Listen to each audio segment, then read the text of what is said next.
तो चलिए देखते हैं हम लोग अभी क्लास में जो भी हमारा हुआ पिछले क्लास, अब इसके आगे हम लोग स्टार्ट करेंगे। जैसे मान लेते हैं आपके सामने एक क्वेश्चन ऐसे आ जाए, यदि यदि 5 क्रमागत विषम संख्याओं का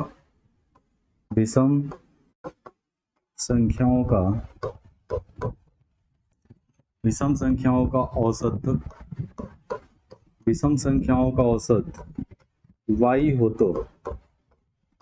y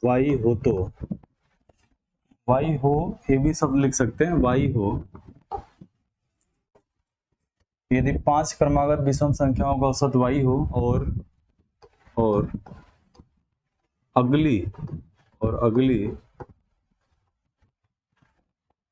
2 विषम संख्या और ले ली जाए, 2 विषम संख्या और ले ली जाए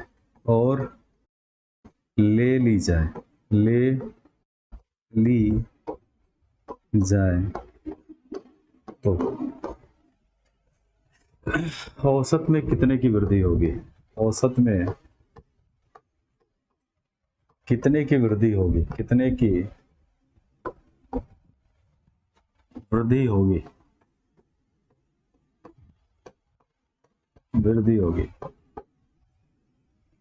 तो इसके बाद हम लोग देखेंगे कि ये क्वेश्चन आपके सामने है कि कितने की वृद्धि होगी। तो चलिए देखते हैं। कह रहे हैं कि 5 क्रमागत विषम संख्या y हो।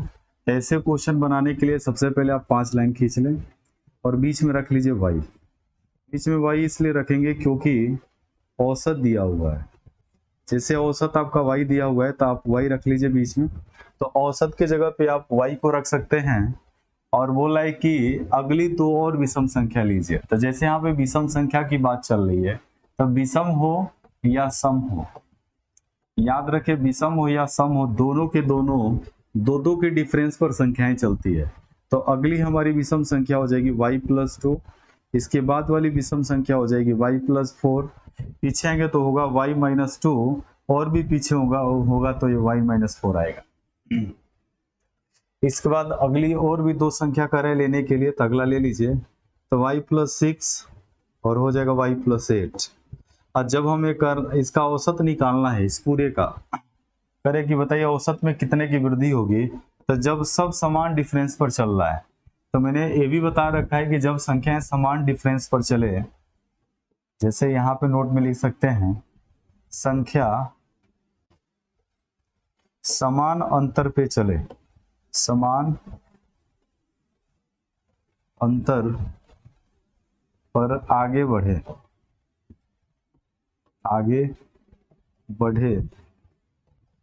तो औसत बराबर,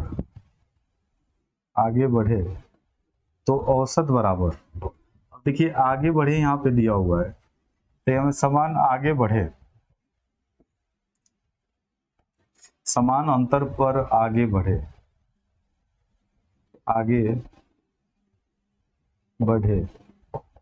तो औसत बराबर होगा प्रथम संख्या प्लस जो भी प्रथम संख्या होगी उसमें अंतिम संख्या को आपको जोड़ लेना है।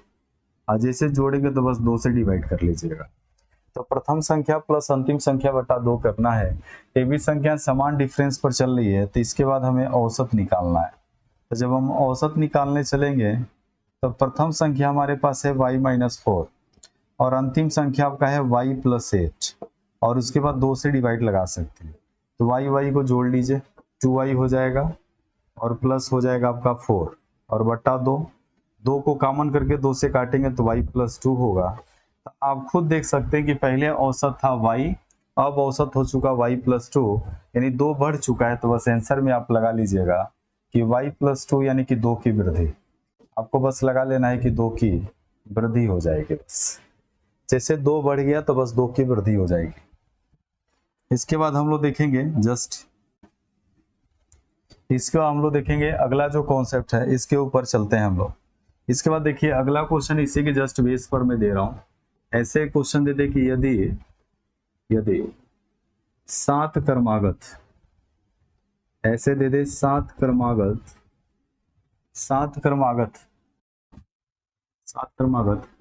सम संख्याओं का औसत, सम संख्याओं का औसत बराबर सम संख्याओं का औसत। यदि 7 क्रमागत सम संख्याओं का औसत तो x हो तो x हो और अगली अगली अगली 3 सम संख्या और अगली 3 सम संख्या और ली गई हो और ले ली जाए और ले ली जाए, औसत में कितने की वृद्धि होगी? औसत में कितने की वृद्धि होगी? औसत में कितने की वृद्धि होगी? औसत में कितने की वृद्धि होगी, ये आपके सामने क्वेश्चन पूछा गया। अब 7 पूछा है तो 1 2 3 4 5 6 7 और बीच में आप रख सकते हैं x को। असम हो चाहे विषम हो हमेशा दो दो के डिफरेंस पर चलता है, तो आप 2 घटाकर संख्याएं निकाल सकते हैं। यहाँ से भी 2 जोड़ लेंगे तो संख्याएं निकल कर आ जाएंगी। जैसे हम 2 प्लस करेंगे तो संख्याएं हमारे पास उपलब्ध होंगे। तो ये हमारे पास संख्या हो चुकी है और कह रहा है कि अगली 3 और संख्याएं आप ले लीजिए। तो अगली और भी 3 संख्या 1 2 3 ले लेना है। तो ये हो जाएगा x + 8, इसके बाद होगा x + 10, इसके बाद होगा x + 12। अब इसको सॉल्व करेंगे तो औसत पूछा है कि बताइए जब आपने ले लिया तो औसत में कितने की वृद्धि होगी। तो औसत में वृद्धि के लिए फर्स्ट और लास्ट को लेकर आगे बढ़ जाएं। फर्स्ट और लास्ट को लेकर आगे बढ़ेंगे तो यहाँ पर हो जाएगा औसत इक्वल टू आप x - 6 ले लीजिए और प्लस x + 12 ले लीजिए और बटा 2। तो ये हमारा होगा 2x + 6 और बटा 2। तो सॉल्व करेंगे तो x + 3 आएगा और x + 3 का मतलब हो गया कि औसत में कितने की वृद्धि होगी।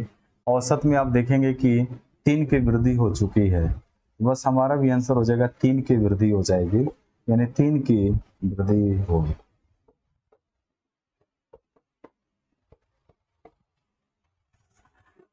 इसके बाद अगला क्वेश्चन इसी के ऊपर देखें। क्वेश्चन दे दे यदि 12a + 12b बराबर 480 हो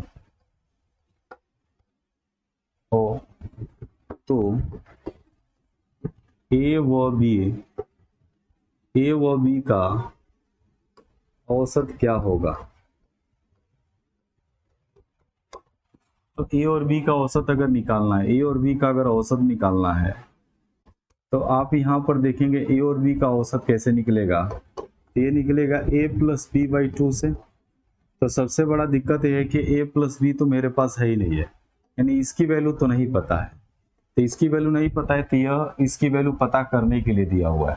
तो यहाँ से बढ़ेंगे तो लिखेंगे 12a + 12b + इक्वल टू 480। तो 12 को निकाल लीजिए, आ जाएगा a + b इक्वल टू 480। अब यहाँ से रख सकते हैं a + b इक्वल टू 480 में आपको 12 से डिवाइड लगा लेना है। जैसे कटेगा तो हो जाएगा a + b इक्वल टू 40। और जैसे 40 हो गया तो बस अब यहाँ से निकाल लीजिए। और जैसे यहाँ से हम निकालेंगे 40 हो चुका है, तो यहाँ से निकालेंगे तो आपका हो जाएगा a + b इक्वल टू 40 और में 2 से डिवाइड लगा लीजिए, आंसर हो जाएगा 20। चलिए आगे। इसके बाद हमारा अगला क्वेश्चन हो जाएगा, जैसे मान लेते यम संख्या है तो यहाँ पर देते यम संख्या का औसत, यम संख्या का औसत, यम संख्या थोड़ा सा गड़बड़ लग रहा है, संख्याएं भी लिख सकते हैं। तो यहाँ पे लिख सकते हैं यम संख्याओं का औसत, यम संख्याओं का औसत n² है तथा n² है तथा n संख्याओं का औसत, n संख्याओं का औसत, n संख्याओं का औसत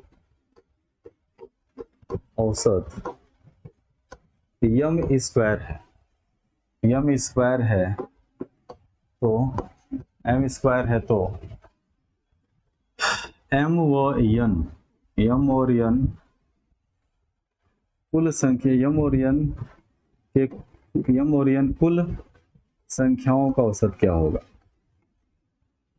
तो इसके बाद यम और यन हटा भी सकते हैं, कुल संख्या में तो आ ही जाएगा। कुल संख्याओं का औसत क्या होगा, कुल संख्याओं का औसत बताइए। अब देखिए कुल संख्याओं का अगर आपसे औसत पूछा है तो देखते हैं एक बार कैसे इसको लगाएंगे। तो आपके सामने दिया है, देखिए मान लेते हैं यम संख्या है, तो यम संख्याओं का औसत कितना है, तो यन स्क्वायर है, यन स्क्वायर है। तो याद रखिए इधर साइड में तो हमारे पास संख्या दिया है, इधर साइड में तो हमारे पास संख्या दिया है, इधर साइड में तो हमारे पास संख्या है, उसके बाद बीच में है हमारा औसत यहाँ पर। तो जैसे संख्या का औसत में गुणा करा देंगे तो यहाँ पर आ जाएगा योगफल, यहाँ पर आ जाएगा योगफल। तो जैसे यम संख्याओं का औसत n है तो योगफल की जगह पे हम रख सकते हैं mn स्क्वायर, लिख सकते हैं। तो याद रखिए इस क्वेश्चन को जब भी आप सॉल्व करेंगे तो इस तरीके से हम देखेंगे, n स्क्वायर है, अगली बार में n संख्या है, औसत है m स्क्वायर। तो यहाँ से हम लिख सकते हैं जो भी योगफल होगा वह होगा n m स्क्वायर। अब यहाँ पे निकालेंगे पूरी संख्या का औसत, पूरी संख्या का औसत आपको निकालना है। पूरी संख्या का औसत देखिए कैसे निकलेगा, औसत तो हम कह सकते हैं सभी संख्याओं का आपका जोड़ होना चाहिए। तो यहाँ पर जोड़ हो गया आपका m n स्क्वायर और यहाँ से हो गया n m स्क्वायर और नीचे आपका टोटल संख्या होगा m प्लस m। ऊपर से mn को निकाल सकते हैं तो बचेगा n प्लस m और नीचे भी संयोग से वही है m प्लस m। ये दोनों कट जाएंगे और इसका औसत कितना आ जाएगा, इसका आंसर आ जाएगा mn। इस तरीके से आप देखेंगे कि इसको हम सॉल्व कर सकते हैं। और भी देख लेते हैं, एक और क्वेश्चन आपके सामने अगर आ जाए, पीछे वाले चैप्टर से ही क्वेश्चन में दे रहा हूं जितना भी पढ़ाया गया है। एक वर्क एंड टाइम से भी क्वेश्चन आता है, चलिए एक नया कॉन्सेप्ट पढ़ ही लेते हैं। अब देखिए एक आता है वर्क एंड टाइम से क्वेश्चन, वो क्या आता है ध्यान से देखें। वर्क एंड टाइम का क्वेश्चन आता है, वर्क एंड टाइम।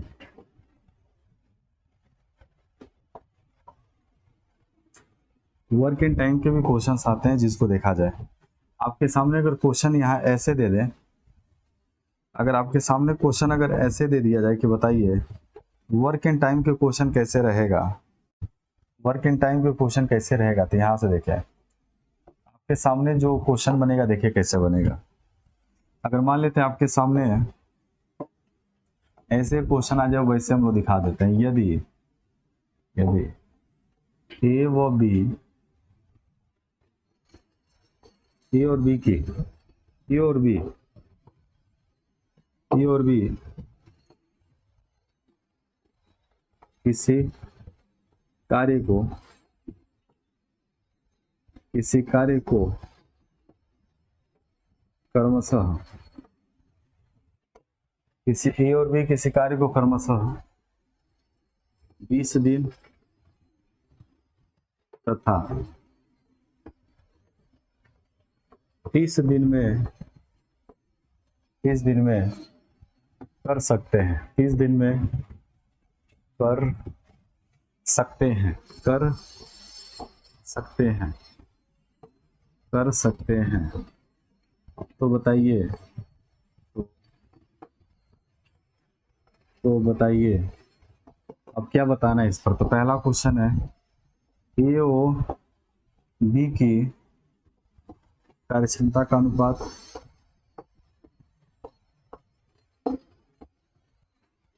तो पहला क्वेश्चन बोलेगा कि ए और बी की कार्यक्षमता का अनुपात बताइए।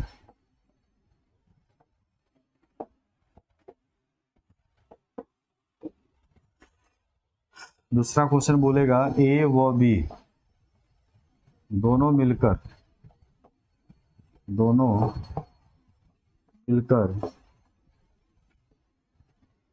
दोनों मिलकर कार्य को कितने दिन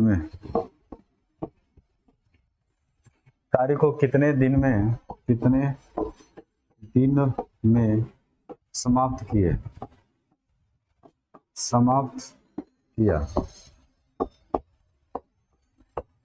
अच्छा, एक और क्वेश्चन आपका बन जाएगा इस पे, ए ने कुल कार्य का कितना भाग किया? ए ने कुल कार्य का कितना भाग किया?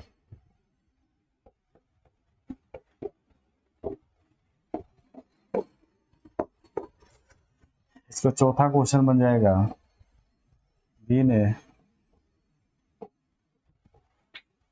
कुल कार्य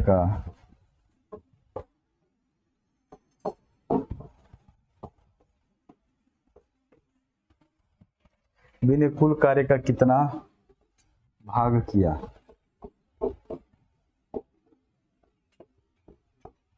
और भी इस पर क्वेश्चन मिलता नजर आ रहा है, लेकिन 4 क्वेश्चन सबसे ज्यादा फेमस है। चारों को एक बार अच्छे से आप लोग देख लें कि कैसे इस क्वेश्चन को हम लोग सॉल्व करेंगे। क्वेश्चन एक बार फिर पढ़ देते हैं, ध्यान से सुने।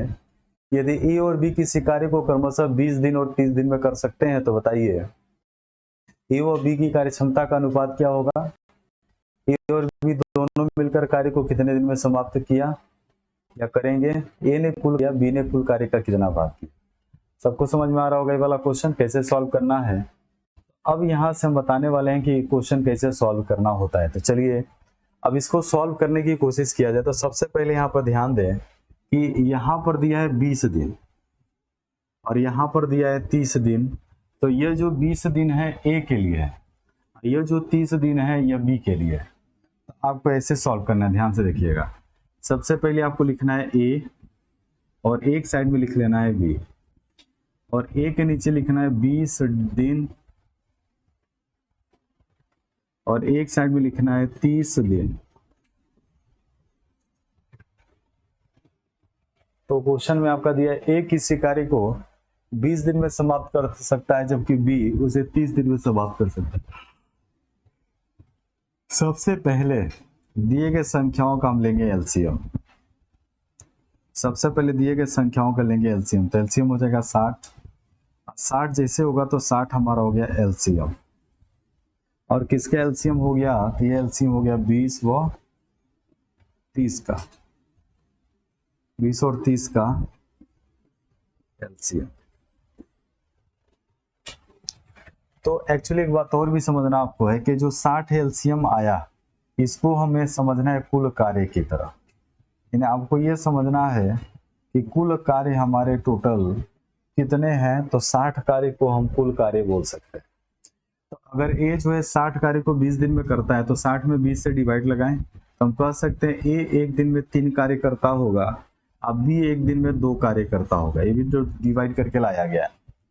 तो जैसे 60 में 20 से भाग देंगे तो ए की क्षमता 2 आएगी और बी की क्षमता ए की क्षमता 3 आएगी और बी की क्षमता 2 आ जाएगी। तो पहले क्वेश्चन के आंसर तो आपके सामने आ चुका है। पहला क्वेश्चन पूछा है कि बताइए ए और बी की कार्य क्षमता का अनुपात क्या होगा? ए और बी के कार्य क्षमता का अनुपात आपसे पूछा हुआ है। ए और बी के कार्य क्षमता का अनुपात देखिए क्या निकल के आने वाला है। तो ये जो बीच में 3 आया है, ये जो 3 है 3 दिख रहा है, और ये जो 2 दिख रहा है ये कार्य क्षमता ही है इसको। तो ए और बी के कार्य क्षमता का अनुपात आ चुका है 3:2। 3:2 पहले का आंसर। उसके बाद दूसरा क्वेश्चन ये कह रहा है कि ए और बी मिलकर, तो आप बताएं ए और बी दोनों जब मिल जाएंगे तो कुल कार्य क्षमता कितनी हो जाएगी? ए का तो 3 है, अब बी का 2 है, दोनों मिल जाएंगे तो 3 2 5 हो जाएगा। तो ए और बी मिलकर कुल कार्य को समाप्त किया, कुल कार्य को समाप्त करेंगे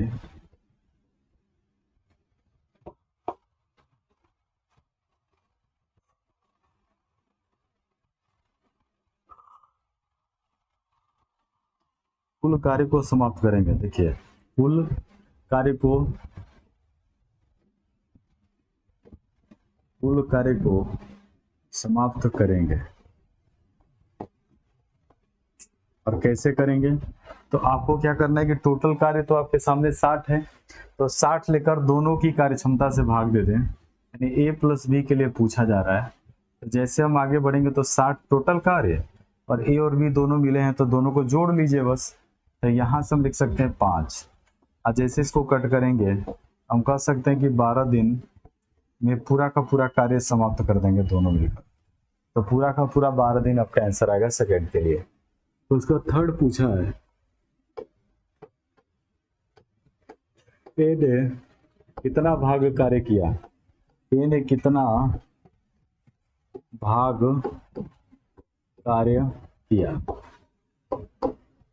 ए ने कितना भाग कार्य किया? तो ए का है टोटल 5 हो गया, तो ए का भाग पूछा जा रहा है। अगर ए का भाग पूछा जा रहा है तो ध्यान से समझिए, 3 ऊपर ले लें और कितने में से? 5 में से। तो मैं कह रहा हूँ कि दोनों मिलकर टोटल एक दिन में काम 5 कर रहे हैं, जिसमें ए जो है 3 कर रहा है, तो इसी हिसाब से तो पूरा एंड तक करेंगे। तो तीसरे का आंसर होगा 3/5। और चौथा बताइए, बी का भाग बताएं। बी का भाग कितना होगा? तो बी का भाग भी ऐसे ही सॉल्व करना है। नीचे होगा 5, ऊपर हो जाएगा 2 आंसर। तो ये आपके सामने 4 क्वेश्चन है, चारों क्वेश्चन इस तरीके से सॉल्व करेंगे, ठीक है ना। चारों क्वेश्चन आप सॉल्व करेंगे इस तरीके से, ठीक है। इसके बाद देखते हैं, इसका हम लोग देखेंगे अगले क्वेश्चन की तरफ। इसी के ऊपर एक और क्वेश्चन मैं दे रहा हूं, आप इस क्वेश्चन को सॉल्व करके बताएं क्या होगा। यदि ए कामा बी कामा सी तीनों क्रमशः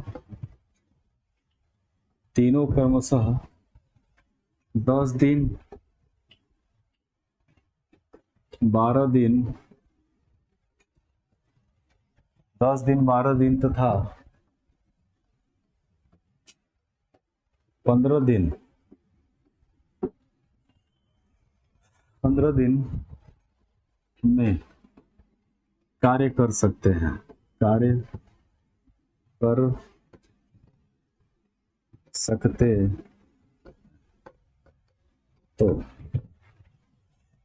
सकते हैं तो बताइए। और यहाँ पे क्वेश्चन में लिखते जाना। पहला आपको बताना है ए संबंधी बी संबंधी सी, और किसका अनुपात निकालना है? तो कार्य क्षमता का अनुपात निकालना है। कार्य क्षमता का अनुपात निकालना है, ठीक है ना। याद रखें कि इसमें आपको कार्य क्षमता का अनुपात निकालना है। दूसरा हो जाएगा, आपसे पूछेगा तीनों मिलकर कार्य को कितने दिन में समाप्त किए, तो ए प्लस बी प्लस सी, यानी ये दर्शाएगा कुल दिन को, तो ए प्लस बी प्लस सी का मतलब हो गया तीनों मिलकर कार्य को कितने दिन में समाप्त करेंगे, ये आपको दर्शाएगा। तीसरा आपको दर्शाएगा यदि कार्य समाप्त हो गया तो ए का भाग दर्शाएगा, ए ने कुल कार्य का कितना भाग किया। और जब ए का भाग निकाल लेंगे तो सी, बी और सी दोनों का पूछा जा सकता है। तो इस तरीके से चलिए देखते हैं इसको कैसे सॉल्व करना होता है।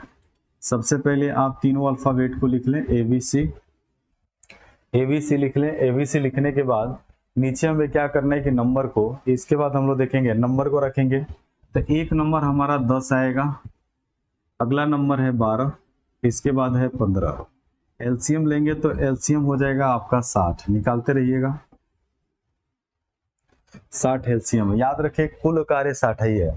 अब 10 से भाग देंगे तो ए की औकात आ जाएगी 6 की, अब 12 से भाग देंगे तो 5, और सी यानी 15 से भाग देंगे तो 4।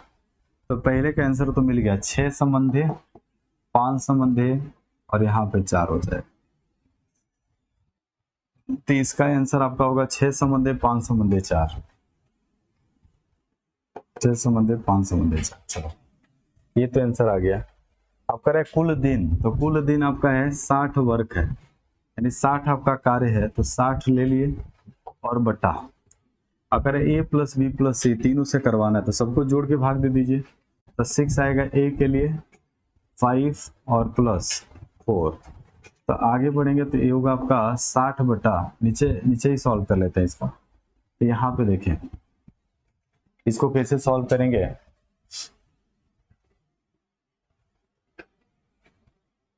ये वाली लाइन को हम बाद में लिख लेंगे, ठीक है। तो यहाँ से सॉल्व करेंगे तब का हो जाएगा 60 बटा 15, और जैसे इसको कट करेंगे तो होगा 4 दिन। अब देखिए ऊपर 4 दिन आ रहा है बिल्कुल। 4 दिन आने के पीछे रीजन यही है कि a प्लस बी प्लस सी तीनों से करवाया जा रहा है। तो इसके बाद तीसरा क्वेश्चन ये था कि a का भाग बताएं। a ने कुल कार्य का कितना भाग किया। a का देखिए a का है तो 6, और कितने में, टोटल 15 में। तो जैसे यहाँ पर देखें 6 संबंधे 5 संबंधे जो 4 आया है उसी को आगे लेकर बढ़ जाओ। a का भाग निकालना है तो 6, अकर है कितने में, सबको जोड़ दो, सबको जोड़ देंगे आपका आंसर आ जाएगा। तो सबको जोड़िए, तो a का भाग हो गया 6 कितने में से, तो 11 15 हो गया। अब 3 से कट करिएगा तो 3 दूना 6, 3 5 15 आंसर।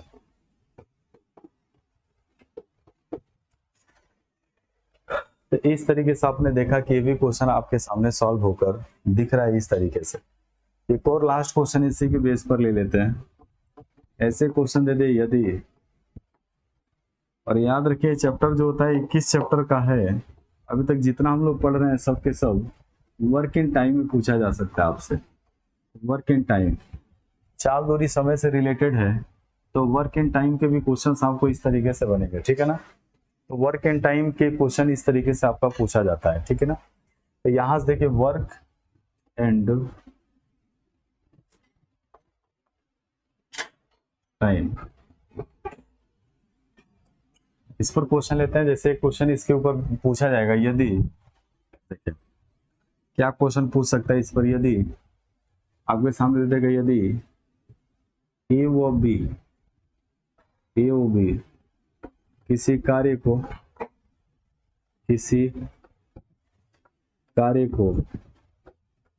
पूछ देगा आपका ए और बी किसी कार्य को 15 दिन में कामा, यदि ए और बी किसी कार्य को 15 दिन में, आगे दे देगा ऐसे बी और सी, और ब्रैकेट में लगा देते हैं, यहां पर देते बी और सी उसी कार्य को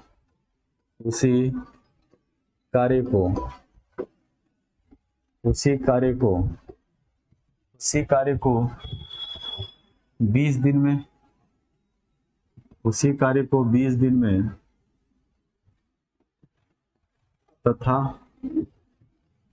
तथा सी और ए उसी कार्य को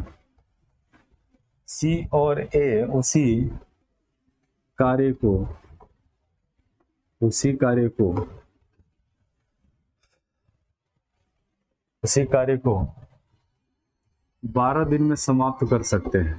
12 दिन में समाप्त कर सकते हैं। समाप्त कर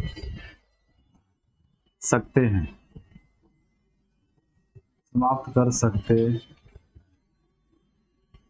तो अब यहाँ पे आपसे पूछा जा सकता है पहला कि बताइए ए संबंधे बी संबंधे सी, यानी इसके कार्य क्षमता का अनुपात क्या होगा।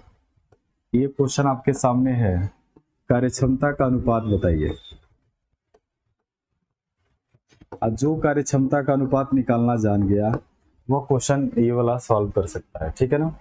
तो इस तरीके से जब हम आगे बढ़ेंगे तो a प्लस बी के नीचे रख लेंगे जो भी संख्या दी गई, संख्या आपकी दी गई है 15, और यहाँ पे b प्लस सी के नीचे दिया हुआ है 20, और c प्लस a के नीचे दिया हुआ है 12, और ले लेंगे एलसीएम हो जाएगा 60।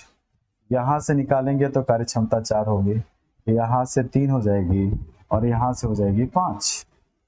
और इसके बाद हमें क्या करना होगा कि सबसे पहले a प्लस बी प्लस सी की कार्य क्षमता निकाल लेनी होगी। तो a प्लस बी प्लस सी की कार्य क्षमता देखते हैं क्या होगा कि कार्य क्षमता, अब की कार्य क्षमता कैसे निकालेंगे, तो सबकी कार्य क्षमता जोड़कर आधा कर लीजिए। तो कार्य क्षमता होगा 4 + 3 + 5, अब पूरे का बटा 2 कर लीजिए। तो यानी कि 12 का बटा 2 कर लीजिए और कट कर कितना आ गया 6। याद रखें 6 कार्य क्षमता किसका होगा, तो 6 कार्य क्षमता होगा a प्लस बी प्लस सी, और इसकी कार्य क्षमता आ चुकी है 6, और इसकी कार्य क्षमता जब 6 आ चुकी है तो आपको निकालना है ए बी सी की कार्य क्षमता। याद रखें कि अगर आपको ए की कार्य क्षमता निकालना है, कार्य क्षमता को घटाना होगा, तो यहाँ से निकाल लेंगे ए प्लस बी प्लस सी की कार्य क्षमता कितनी होगी, तो की कार्य क्षमता आपके सामने है, की कार्य क्षमता कितनी है, तो की कार्य क्षमता 6 आ चुकी है। तो अगर ए की कार्य क्षमता निकालना है तो बी और सी को घटाना होगा, बी को निकालना है ए और सी को घटाना होगा। तो इस तरीके से देखिए ए की क्षमता कितनी होगी, तो ए की अगर मुझे क्षमता निकालना है तो 6 माइनस, और ए क्या निकालना है तो बी और सी को घटा दो, यानी 3 को घटा दो, यानी ये 3 आ जाएगा। यानी कि